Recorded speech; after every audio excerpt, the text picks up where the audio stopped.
Hi everybody, I'm Nicolai Tangen and today I'm in good company with Tufan, the CEO of Rolls-Royce.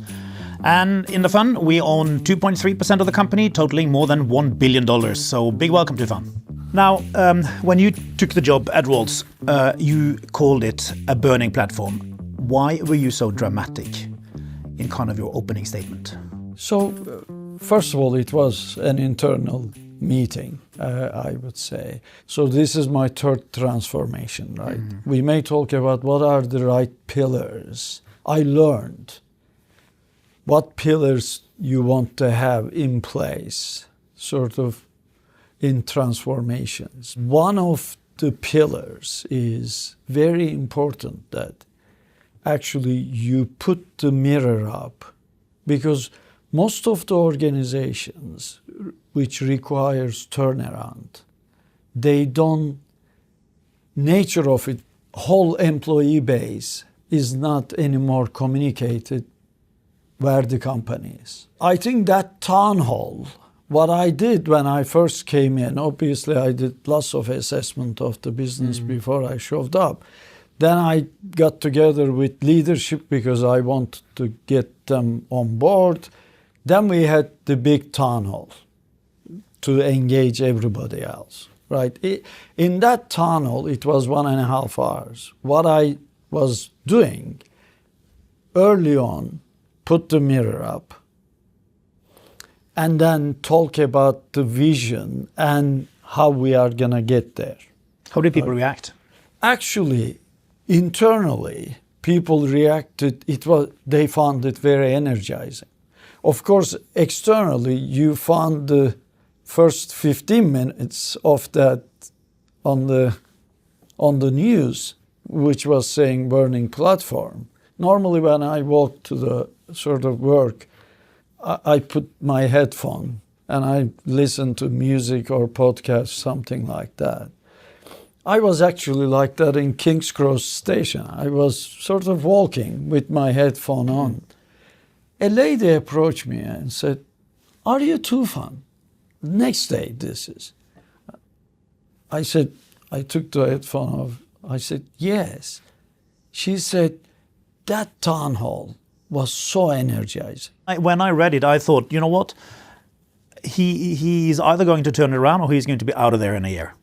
But you're still here, so that's all good. How did you prepare for the job? You say you made assessments before. How does one do that before one takes a job? So I do external assessment and internal assessment. So early September, I actually launched an external benchmarking, which took a couple of months, division by division, and I created a steering committee. I wasn't in the job. I invited all the division leaders to be in the steering committee, because if they have disagreements while we are progressing the external benchmarking, they should be in the mix, right? So obviously CFO as well. So that was the steering committee. So between early September to November, we did external benchmarking. While this was happening, I was meeting with the teams to do my internal assessment. How many meetings did you have? Many, frankly, many. So I don't count. Why is it important to meet so many people before you start? One of the things I actually did beyond internal assessment, I talked to top investors. So I actually met with them. And it was very clear that there was huge frustration out there. So it was very clear to me we needed to go into action. This wasn't going to be a honeymoon period. So therefore, there is an ideal sequence of my pillars, but I hardly end up with the ideal sequence in transformations, because in this case, I need to go into action very quickly. So circumstance always sort of, you need to tailor it. So then you come in here at Gen 1, what do you do? Gen 1, when I came here, I came with very clear ideas. Then, because as an ET, I already met And we agreed actually late November as an executive leadership. We did until late November. Remember, they were part of the steering committee, etc. We did lots of work. So we knew what the agenda was. Okay. We came in, ET was obviously ET change, executive team changed quite a bit. But at that time, You had set the team before you came. no, actually, that was the old team, mostly old team. Right. I brought one or two new people by that time, 2 people actually, but mostly the previous team. But we were aligned. Then we actually, top 100 meeting we had, we got aligned with that, then went to the whole organization, and that was the kickoff of transformation program. But we knew how we were going to structure the transformation program, etc. You had some priorities which you set pretty early. One was to refine the contracts and work on pricing. How do you do that? We've done lots of things. Everybody sort of focuses on contract negotiations because it is interesting for many people. Frankly, we came up with 6 levers as part of that. The investments we make and the risks we take, we don't remunerate them sufficiently in our pricing. Second thing is what is called LTSA contracts, these long-term contracts with airlines and so on. Our pricing, therefore, was not good there, and we had lots of big contracts with losses, if you like. So early on, we needed to deal with it for 2 reasons. For performance improvement reason, because I actually, again, we are not talking about the pillars, but normally I lead with strategy, then everything comes. But I was very clear that strategy was going to take 6 to 9 months because the way I run strategy is very inclusive. I don't run it with a couple of people in a dark room. And how did we go about it? Your question, Nicolai. I really believe we are not a supplier. We are a partner. And that's how I step into these conversations. And most of them had operational issues with Rolls-Royce then. So these are with the engines that you supply to the airlines. And just for the listener here, you supply half the engines to the world's wide-body planes. That's correct. Yeah. That's so it's correct. Incredible market position.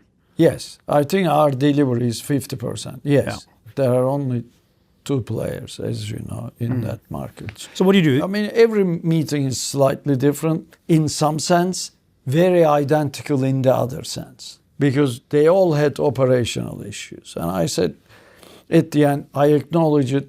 I'm going to make sure I'm on it and we can talk about it. But I also said, weak Rolls-Royce can only give you that. I'm investing £1 billion in time on wing program. That's improving products. Our customers will benefit a lot, right? We are going to improve whole portfolio by 40%. That means a lot less disruption for our customers. I said, weak Rolls-Royce could do only this. Stronger Rolls-Royce can be a better partner. But you are not negotiating with companies which print money, right? You are negotiating with airlines which are generally not doing well. So why would they want to give away a lot more money to you? I've been actually on both sides of the equation in my career. Sustainable partnerships only work and only become sustainable if they are mutually beneficial. Otherwise, they are not. I was in a very rich contract. So one day, after 3 years, 4 years, I don't remember, they came and said, sorry, enough is enough. If you want to take us to the court, take us to the court. We are not honoring this contract anymore. I didn't do that, by the way. So my whole point was actually, let's rebalance this. And we did some early work, and we can also find win-win solutions. I didn't actually fight the issue. I said we need to rebalance it, but we can, if we bring the teams together, find win-win solutions. So now that we made great progress, I look back. In every case, we found win-win solutions. And now you approve all pricing, or you look at all contracts, is that right? That's correct. You said that it was impossible to change things that people didn't think was possible to change. What are some of the other things that you have changed? I mean, in this company, we change everything effectively, and we renegotiated OE contracts as well. The big change in this, and it plays a significant role in my pillars, having a very granular strategy, which Rolls-Royce didn't have. So it's detailed in terms of what you want to achieve. It is detailed in terms of participation and competitive strategy. Where you are going to participate, and you make lots of choices, and how we are going to compete. That is so important because it becomes alignment tool, because it aligns the whole organization. I'm a huge believer in what you are saying here, and we are doing the same in the fund, right? This kind of broad anchoring means that when you have decided something, it's easier to move. But this is quite Scandinavian way of doing it, right? Where did you take it from? I learned by doing. I'm not Scandinavian, so I didn't get it from there. But my view, I use it alignment, engagement, and performance management tool. So I learned that it is one of the key pillars in my transformations. How are you doing it? I do 4 things, right? I obviously tailor it, but 4 things. One is put the mirror up with a clear vision. People are very important. Leadership is even more important. I have fundamental belief good people make difference. And leadership has a big role in transformation because they need to deliver the goods at the same time lead the change rather than only delivery. I create the right leadership. So that meant we made lots of changes on the executive team. And then top 100, we call it CEO -2, we change 50%, either new people or they change their positions. Who do you promote? What's the leadership skills you are looking for? I look at, obviously, they need to be capable in leading the business. I don't look at, is he sort of loyal, etc. I don't look at that. I actually look at individual characteristics, and that's then my job to create a team out of it. I put together a sheet, what I expect from them. I gave everybody, first week even. People need to believe in extraordinary. In my previous life, I was an analyst and covered Rolls-Royce, and I met the person who ran it then, Warren East. He talked about permafrost as being the mid-level of the company. Really, really, really difficult to change. Why are you managing to change it? It's a mindset thing, right? It is more than mindset thing. Okay. Because I totally disagree if somebody is saying, I'm gonna do team exercises, cultural change exercises, and culture will change. That's not my model. You need to put the right things in place. So granular strategy, most of the organizations don't. When they have it, they put it on the shelf. When I am building granular strategy, I am already thinking about strategy implementation. We have 17 strategic initiatives which will transform this company. 17. You performance manage that, it is embedded in the organization. Because if you only want to run things with communication, that's where the things stumble. But if you actually get, I call it sweet spot, aligned organization, everybody knows their roles. My 17 program, because strategy is that granular, implementation is granular. Think about, I said alignment, engagement, performance management tool. Let me, time on wing, improvement is one of them. So let's say, Nicolai, you are the time on wing leader. Just explain time on wing. It is effectively improving our products so that durability of the products, we have reliability of our engines are very good. We are making this $1 billion improvement. Yep. And pounds actually. That's one program, one of the 17. I'm just giving you an example, right? So now you are the leader of it. Here is my program. Now I told you the following. You matter, Nicola. In our transformation, you and your team matter. It is very engaging. Those people tend to be mid-managers because mid-level. I gave you something, you matter, and go and engage this with your team. When you go to your team, you are saying, guys, here's what we can actually contribute in this transformation. That is so satisfying. In big organizations, if I am doing something in line with the culture, I let it go because culture will take care of it. If I am doing something against the culture and I want to change the culture, I performance manage very consistently. Then over time, that changes the culture. What part of the culture did you need to change? What are the most important cultural change? I made CEO judgment based on year improvement on that because I want people to think strategic progress, and our accelerated delivery has a lot to do with this. We can talk about it, Nicolai. But strategic progress is one. Then we came up with 4 behaviors that we are actually rolling out as we speak, right? Let me tell. Safety first. We can talk about it.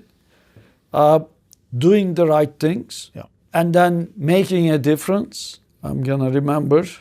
Keep it simple. What we see often in companies, and you probably saw that in BP too, right? When you work in a company where parts of the organization needs to be so super safe, it spills into the rest of the organization. So even places where you don't have to be super safe, you build super safe procedures. Obviously, I manage businesses with very high risk profile. Yeah, goes without saying that these engines need to take over and not stop midair, right? So it's imperative for everything you do. Absolutely. When you've been implementing this, how is it to work with the labor force and the unions and so on?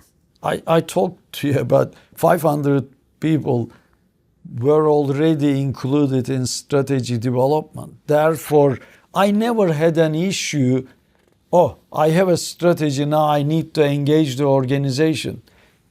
We were already aligned. Not to mention that 500 people's brains and experience actually improved the strategy, sort of quality of strategy. But actually, you are already aligned. Everybody knows, we made lots of tough decisions. So, and union engagement. So that whatever we do here is pretty inclusive already, rather than sort of let's do the things in dark room and then let's go and engage people. No, not like that. It's incredible how fast this has gone, right? You are now 1 year and 9 months into your period here. How far are you on the transformation, you think? From the sort of results, you are absolutely right. Accelerated delivery. I think we front-end loaded the delivery. One day this year, I was reflecting on it because results delivery, how much of the performance improvement we thought we were going to deliver was identical to 2 other transformations I did. That made me sort of think, hold on a minute, very different businesses, very different starting points, different people, etc., etc. How come? Here's my conclusion after that reflection. You change the mindset to strategic progress. You have very clear programs, I talk about it, owned by the people. And then you go with pace and intensity. Who did you learn it from? Did you learn it at BP? My learning process sort of is a little bit sort of different because I'm still learning, by the way. Before I joined Mobile in the US after the school, I was actually, when I was doing PhD, I was teaching in Ohio State University and doing research on micro and macroeconomics. So I had this learning part of me. And when throughout my career, I always, whatever position I took, to cut it short, I read at least 3 books about it. Mm. And then you synthesize it. Those are textbooks, obviously. You synthesize it, you implement it, you learn more. Who are the best leaders you have learned from? I don't think there was one leader that I can actually say, but a little bit of sort of me completing the puzzle for myself, if you like, rather than copying one person. I say what I think, and that authentic bit is not about copying. It is me creating, but learning from every occasion, frankly. I'm still learning. I actually tell the team, I learn a lot. I mean, authenticity, I think, is key. We see the people who burn out are the people who are not authentic, the people who try to be somebody else. Very, very important. How important is the board in this process? Oh, very important. Coming in and making an impact on a company like this is very special. That's why I'm here. In that, board has a big role because turnarounds don't happen by incremental actions. When you are making non-incremental actions, not everybody is happy, internally or externally, by the way. You talk about burning platform, etc. Board should be prepared to support you in the turnaround because you are going to be doing some of the things which will bring big change, and that means not everybody will like it at the beginning. I actually believe this is a transformation which will benefit all the stakeholders. But it's not about me. How it lands with them early on may be very different. Is it lonely to be the CEO? Yeah, but I mean, it is part of the job, right? I mean, that's how I see it. Do you think being the CEO is tougher now than it was 5 years ago, generally, across companies? Yeah, probably. Because what is making it tougher to be the CEO these days? All the stakeholders' understanding, frankly, and the awareness improved over years. So you need not only about sort of employees and investors. When you are running a company, you need to think about all the stakeholders.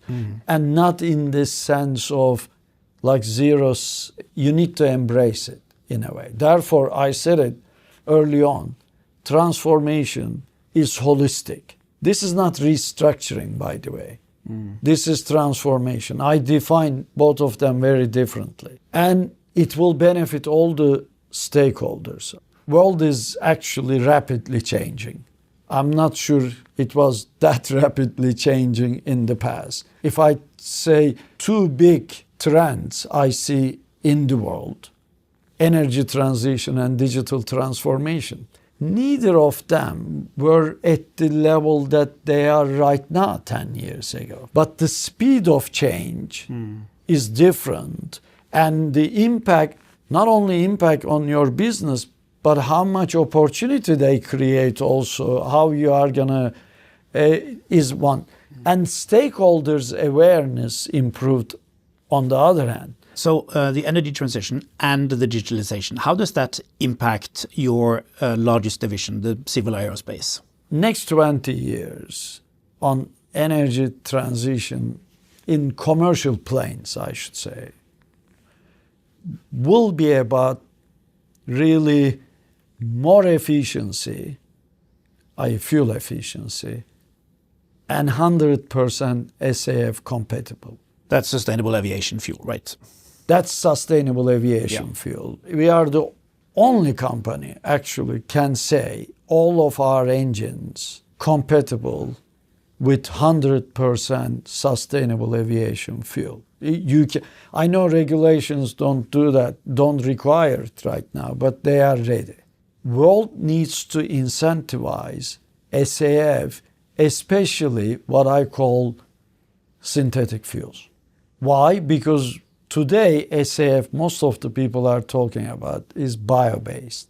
But there isn't enough of it to decarbonize the whole aviation industry. Therefore, we need to incentivize synthetic fuels, i.e. from green hydrogen, you go to, with a conversion technology, you go to effectively SAF. How fast is this transition going? Not very fast right now because it needs to be incentivized. I mean, reality is these technologies, by definition, especially early on, more expensive. Even biofuels is more expensive. As you know, many airlines, therefore, unless it is mandated, they don't use it because it creates competitive disadvantage for them, right? And synthetic fuels is even a little bit more expensive. But the benefit of it, you can scale up. So I'm not sure without policy support, they will actually scale up significantly. Hence my point about policy support. Talking about another change here, what are your plans for the narrow body market? First of all, that market is an interesting market, obviously. It's huge, right? It is big, growing. Wide body is also growing. But here are two things. In strategy presentation last year, we called it CMD, effectively I talk about we want to participate with a partnership. Why do we believe? What are we bringing to the table? So think about, first of all, next generation engine will be more fuel efficient and SAF compatible, as I said. UltraFan is exactly that. Which is your technology? This is our technology that we are working on. It is 10% more efficient than the most efficient engine is out there. And we believe with that and what you can do in the whole aircraft, new aircraft, you can take that 10% to 15%, which is significant. And it is 100% SAF compatible. So that's one thing. Second thing is our IPs on it. This is a geared structure. And one thing, Nicolai, I don't think there's any controversy around that in the industry. Next generation will be geared engine because of this efficiency requirement, if you like. And our IPs and how long they are positions us really well. And then the third thing is we really have some capability in this space that's respected by others. So those three things, I believe, we bring us to the table.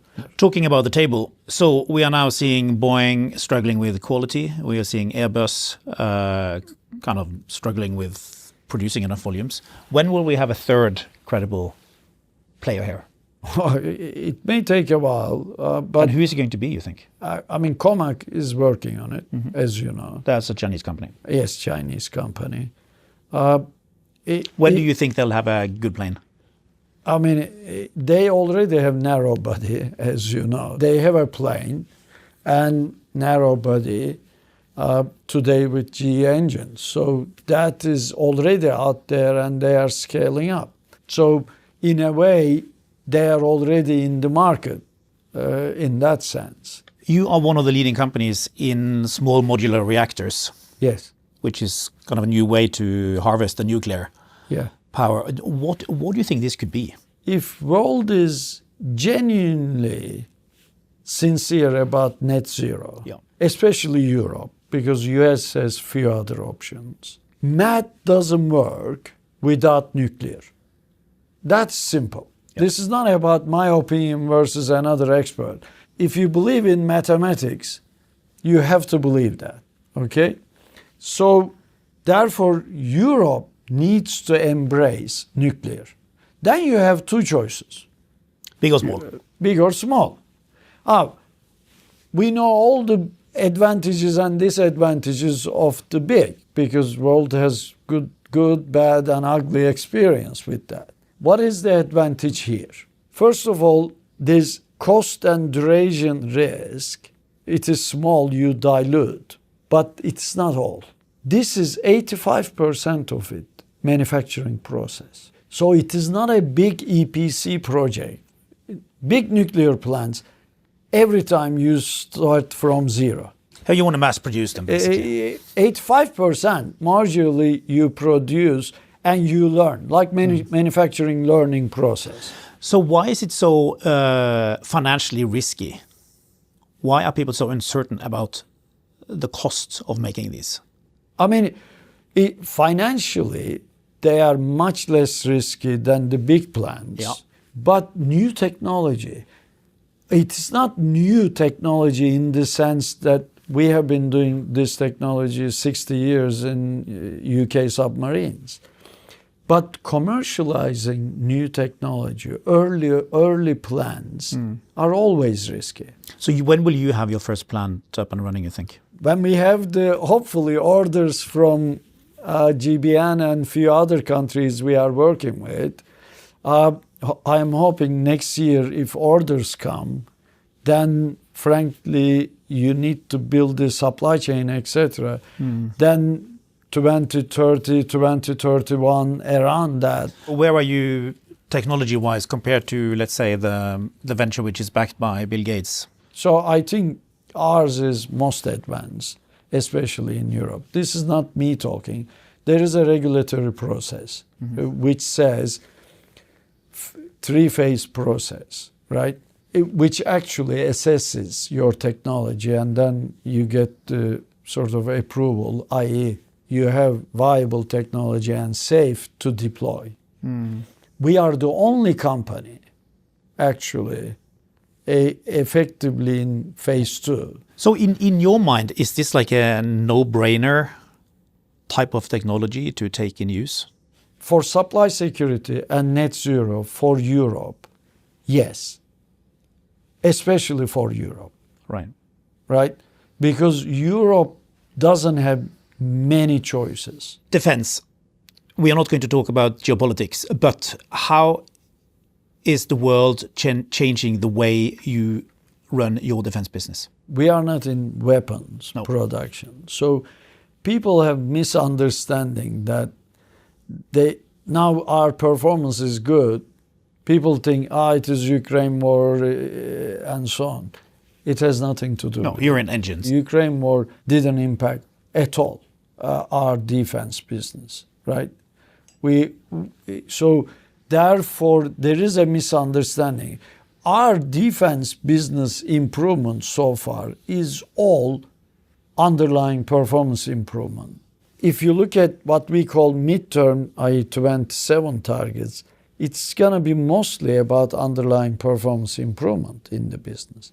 After that, we have big programs like B-52, Flora program in the US, and GCAP program, and obviously submarine i.e. AUKUS growth here. They are all coming. We have significant growth coming because of the wins we had so far. But it has nothing to do with Ukraine war and so on. What's driving you? It's lots of things. I talk about coming here and creating a legacy. I mean, lots transformation. Strategic goals, all obviously you want to achieve and so on and so forth. What's your driving force? What makes you wake up early in the morning? What makes you work late at night? I'm about making a difference. When I took a job, I seen that as I wasn't obviously CEO to start the career. Whatever job, I always thought the following. They pick me. I need to make a difference that nobody else can. So how does that show up, right? Because otherwise they could have put somebody else if I'm as good as the next guy. How much do you work? Actually, I'm now smarter, I should say, Nicolai. How much I used to work, probably was too much. But I actually manage it better right now. How do you do that? It's prioritization. I dynamically prioritize and encourage my team dynamically prioritize. How do you relax? I go to gym every morning. I need to play competitive tennis every weekend. So I do that sort of Saturday, Sunday, and sometimes nights, sort of, but not every time. What do you read? I read history books. These days I read AI and history books because I want to improve myself, frankly. And what part of history are you fascinated by? History of the World by Andra Mar. I actually like his style. I read the History of Modern Britain by him again. Is art and culture important in your life? Culture is definitely very important. I'm not that artsy sort of guy, but obviously, given how many countries I lived in, that made me think about cultures. Because when you live, my first 11 years, I changed 8 countries. It wasn't by design, Nicolai, it happened. Talking about young age, what is your advice to young people? 3 things, if I can say. One thing is learning. Actually, it is learning to improve your own value, if it makes sense. Your value as an individual. Then money and career progression will come. I actually rejected, this is true story, big promotion, accepted a horizontal move because my view was actually that is gonna make me more effective later on. So one thing is learning. They need to think about how they learn. People learn differently, whatever works for them. I'm not saying there is one way. But they should focus on themselves and making a higher value individual. Number 2, power of belief. I tell people, did you achieve anything difficult that you didn't believe in? But people that I talk about, you need to believe in extraordinary. I believe in extraordinary. But it doesn't happen without the deep belief it is possible. But has this got to do with optimism and delusional optimism? No, I'm not an optimist, by the way. Right. It's character. I would go to what's not working rather than what is working first. Okay. Which gives me some recognition challenges sometimes with the organization that I work on. Okay. But so no, and what's the third point? It is passion. Whatever they are intending to do, they should go in with 2 feet in. Sometimes people hedge themselves. This is high risk. Go with your passion, go with 2 feet in, then you can make things happen. Tufan, you clearly have gone with both your feet into this turnaround Absolutely. situation. You're still standing, it looks really good, and also having heard how you prioritize, we are really pleased that you have dynamically prioritized these podcasts. Big thank you. Okay, thank you, Nicolai.